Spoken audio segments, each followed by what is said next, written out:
नमस्कार मित्रांनो, इन्व्हेस्टरमध्ये आपल्या सर्वांचे हार्दिक स्वागत आहे. अ, आजच्या व्हिडिओमध्ये आपण बघणार आहोत की पी-एम-आर-डीची एक नवीन सोडत जाहीर झालेली आहे. पी-एम-आर-डी म्हणजेच पुणे महानगर प्रदेश विकास प्राधिकरण पुणे.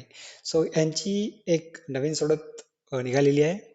ही नवीन म्हटल्यापेक्षा यापूर्वी सुद्धा पी-एम-आर-डीची जी सोडत झाली होती 2-3 वर्षापूर्वी, त्यामधील जे काही शिल्लक घरं आहेत, त्या शिल्लक घरांची अजून एक नवीन सोडत निघालेली आहे. आणि त्यासाठी ऑलरेडी अर्जाची नोंदणी म्हणजे तुम्हाला ऑनलाईन रजिस्ट्रेशन करायचं असेल किंवा मग पेमेंट करायची असेल, त्या सर्व गोष्टींची ऑलरेडी सुरुवात झालेली आहे.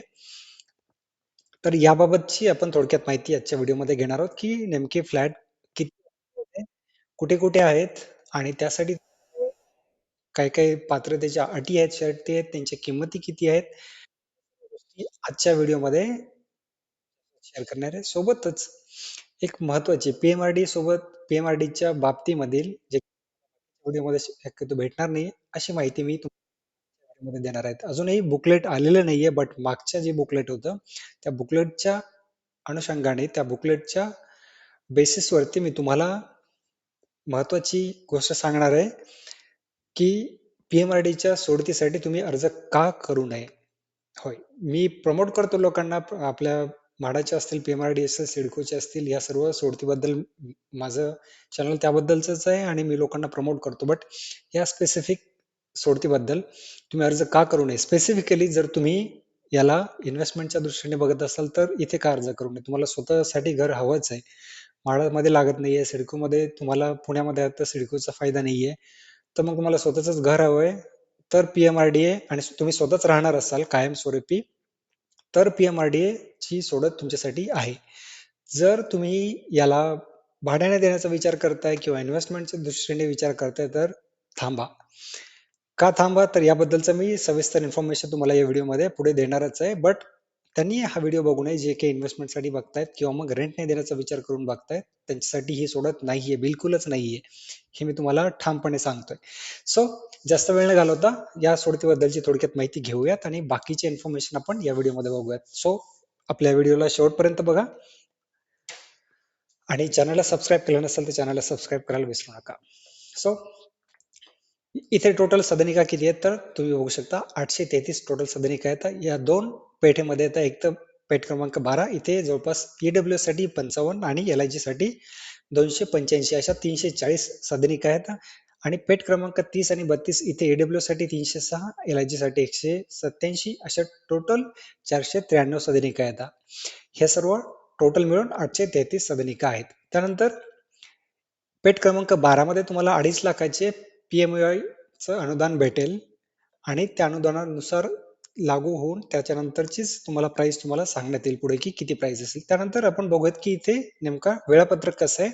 नोंदणीची जसं की सांगितलं 15 डिसेंबर पासून नोंदणीची सुरुवात ऑलरेडी झालेली आहे आणि ही कुठे करायची आहे तर housing.pmrda.gov.in या वेबसाईटवरती तुम्हाला जायचं आहे. housing.pmrda.gov.in हे तुम्ही म्हाडाची जी काय housing.mahada.gov.in याप्रमाणेच ही तुम्हाला अर्ज करू शकता. सो कुणाकडे जाण्याची गरज नाहीये. सर्व सिंपल प्रोसेस आहे. या वेबसाईट वरती जा, तुमचा पॅन नंबर टाका, ओटीपी येईल, ओटीपी टाका आणि बाकीचे जे काही प्रोसेस आहे तुमचे डॉक्युमेंट्स अपलोड करायचे ते करा.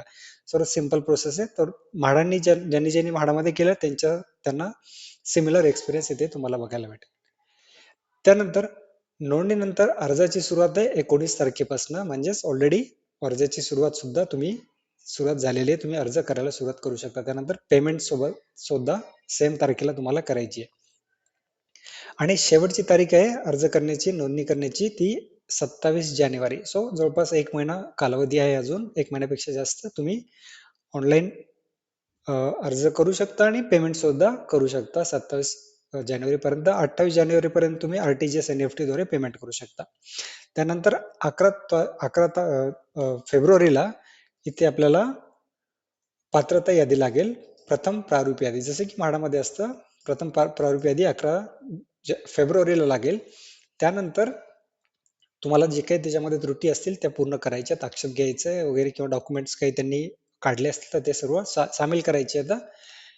आणि 17 तारखेला तुम्हाला फायनल लिस्ट लागेल. याचाच अर्थ की यानंतर तुम्ही जर रिजेक्ट मध्ये असाल तर तुम्हाला त्यामध्ये काही चेंज करता येणार नाहीये. तुम्ही पात्र नसणार सोडतीसाठी. 25 फेब्रुवारीला याचं ड्राय रन होईल आणि 26 फेब्रुवारीला ही सोडत सकाळी 10 वाजता ही सोडत काढण्यात येईल. आणि 26 तारखेला संध्याकाळी 6 पर्यंत PMRDच्या संकेतस्थळावरती ही पूर्ण यादी लावण्यात येईल विजेत्यांची, जी काय असेल. सो हे होते काय म्हणतात वेळापत्रक आणि कुठे कुठे किती होत्या. त्यानंतर आता आपण बघूयात की नेमके की तुम्हाला डॉक्युमेंट्स कुठले लागणार आहेत आणि हे जे काय येतं फ्लॅट्स इथे प्राइसिंग किती असणार आहे. सो इथे तुम्हाला डॉक्युमेंट्स काय काय लागणार आहेत. अर्जदाराचे आधार कार्ड, पॅन कार्ड, विवाहित असाल तर विवाहित पती पत्नी या दोघांचे आधार कार्ड, पॅन कार्ड सादर करावे लागेल. त्यानंतर इथे महाराष्ट्राचं रहिवासी प्रमाणपत्र म्हणजेच अधिवास प्रमाणपत्र डोमासाईल सर्टिफिकेट तुम्हाला 2018 नंतरचं लागेल. जुनं डोमासाईल चालणार नाही. सो 2018 नंतरचं डोमासाईल ज्यावरती बारकोड वगैरे असतो तसा डोमासाईल तुम्हाला इथे सादर करावा लागेल. त्यानंतर उत्पन्नाचा दाखला ज्यामध्ये की ITR किंवा मग तहसीलचा उत्पन्नाचा दाखला आणि ते पण 1 एप्रिल 2024 ते 31 मार्च 2025 या दरम्यानचा तुम्हाला उत्पन्नाचा दाखला लागेल. जर तुम्ही हसबंड वाईफ दोघे इन्कम असेल तर दोघांचा मिळून तुम्हाला ते ITR दाखवावं लागेल. सोबतच जर तुम्हाला पूर्ण इन्कम प्रूफ दाखवायचं असेल तहसील वालं तर त्यामध्ये सुद्धा दोघांचं इन्कम तुम्हाला त्यामध्ये मेन्शन करावं लागेल. त्यानंतर जे काही PMAYचा लाभ घेतात त्यांना 3 लाखापर्यंतच वार्षिक उत्पन्न लागतं सर्व फॅमिलीचं मिळून. सो जर तुमचं 3 लाखाच्या वरती असेल तर तुम्हाला PMAYचा लाभ भेटणार नाही. अर्थात EWS मध्ये तुम्ही अर्ज करू शकणार नाही. LIG मध्ये तुम्हाला अर्ज करता येईल. सोबतच तुम्हाला PMAY साठी पूर्ण अख्ख्या भारतामध्ये कुठल्याही प्रकारचं पक्क घर तुमच्या नावावरती तुमच्या हजबंड वाईफच्या नावावरती नसायला पाहिजेत. ह्या पण सुद्धा अटी आहेत.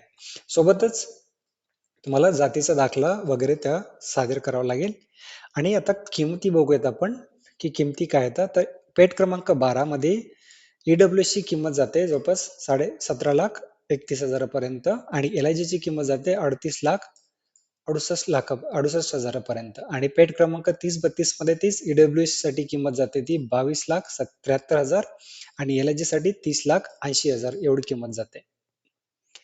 त्यानंतर तुम्हाला अर्ज करताना अनामत रक्कम भरावी लागेल. ती म्हणजे EWS साठी 5,000 लागेल आणि त्यासोबत तुम्हाला non refundable amount plus GST अशी 708 एक्स्ट्रा भरावं लागतील. प्लस ऍडिशनली तुम्ही जर पेमेंट क्रेडिट कार्डने करत असाल किंवा UPI ने करत असाल तर त्याचे नेट बँकिंग त्याचे ऍडिशनल चार्जेस लागतात यावरती. सोबतच LIG साठी 10,000 अनामत रक्कम असेल आणि 708 अगेन तुम्हाला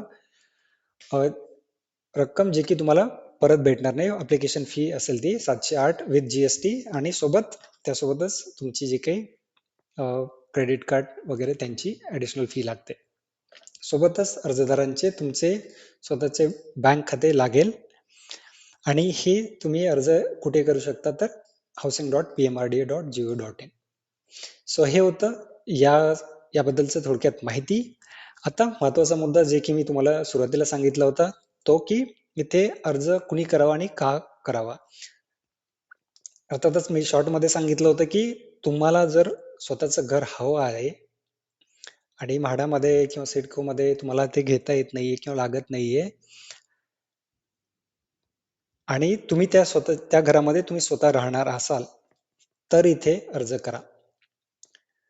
आणि तुम्ही जर या दृष्टीने विचार करताय की इन्व्हेस्टमेंट साठी आम्हाला हवंय तर मागच्या अजून बुकलेट याचं अवेलेबल नाहीये. तर मागच्या बुकलेटच्या ज्या महत्वाच्या 2 बाबी येतात त्या तुम्ही लक्षात घ्यावा. पहिली गोष्ट म्हणजे की हे तुम्हाला तुमच्या नावावरती 100% नसतं. हे 80 वर्षासाठी किंवा 90 वर्षासाठी तुम्हाला भाडेतत्वावरती देण्यात येतं फ्लॅट. भले तुम्ही 38 लाख भरताय प्लस त्यावरती स्टॅम्प ड्युटी रजिस्ट्रेशन बाकी पकडून 40-45 लाखापर्यंत जाईल. ती 40-45 लाख तुम्ही फक्त किती वर्षासाठी भरताय 80 वर्षासाठी फॉर एक्झाम्पल एक्झॅक्ट बुकलेट मध्ये समजेल किती वर्षासाठी बट 80 वर्षासाठी तुम्हाला ते भेटेल. हे कायमस्वरूपी तुमच्या नावावरती नसणार आहे. दुसरी गोष्ट महत्वाची म्हणजे इथे तुम्हाला फ्लॅट घेतल्यानंतर विकण्यासाठी 10 वर्ष थांबावं लागेल. तर ठीक आहे. काय बरेच लोक बोलतील की ठीक आहे, मग 10 वर्ष थांबूया, 10 वर्षानंतर आम्ही विकेल.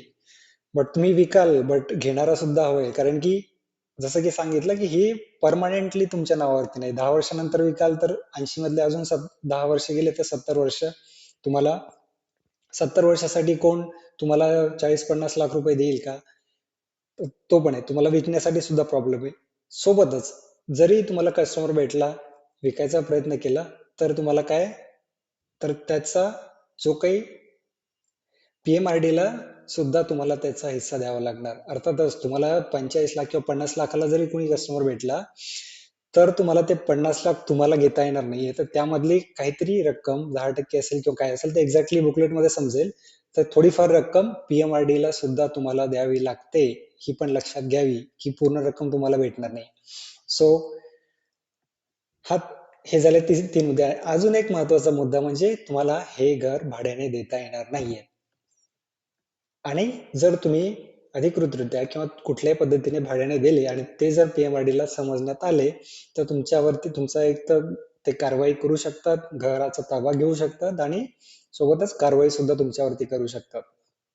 सो ही पण गोष्ट तेवढीच महत्वाची आहे. सो ह्या गोष्टी लक्षात घेऊन आता आय थिंक तुम्हाला ही गोष्ट क्लिअर झाली असेल की इथे अर्ज करावा की नाही. अजूनही तुम्हाला वाटतं की इन्व्हेस्टमेंट साठी आहे आणि तुम्हाला त्यामधून चांगला फायदा होऊ शकतो, तर तर हे तुमचं डिसिजन असणार आहे. बट मी तरी तुम्हाला रिकमेंड नाही करणार इथे अर्ज करण्यासाठी, जर इन्व्हेस्टमेंटसाठी किंवा मग रेंटने देण्यासाठी किंवा नंतर चांगला त्याच्यामधून रिटर्न भेटेल अशा विचाराने अर्ज करत असाल. तुम्ही जर स्वतःसाठीच घेताय आणि बाकीकडे तुम्हाला घेता येत नाहीये, तरच तुम्ही इथे अर्ज करा आणि स्वतःच राहणार असेल तरच अर्ज करा. मी वारंवार सांगतोय कारण की लोकांना बऱ्याच वेळा सांगितलं तरी त्या गोष्टी तुम्ही लक्षात ठेवत नाहीये. त्यामुळे मी वारंवार सांगतोय. सो हे माझं मत होतं. अखेर तुमचं तुम्हाला काय वाटतं ते तुमच्यावरती डिपेंड करतं आणि त्याप्रमाणे तुम्ही इथे अर्ज करा. सो हे होतं या पूर्ण प्रकल्पाबद्दलचं, पीएमआरडीच्या लॉटरी बद्दलची माहिती. या व्यतिरिक्त दुसरं काही डाऊट्स असेल, क्वेरीज असतील तर कमेंट बॉक्स मध्ये लिहा. आणि मी विचार करेल त्याबद्दल तुमचा सेपरेट व्हिडिओ बनवायचा की नाही. सो भेटूयात अजून नवीन व्हिडिओ मध्ये नवीन चांगली माहिती घेऊन तुमच्यासाठी फक्त आणि फक्त आपल्या चॅनलवरती. तोपर्यंत मी तुमची रजा घेतो. धन्यवाद.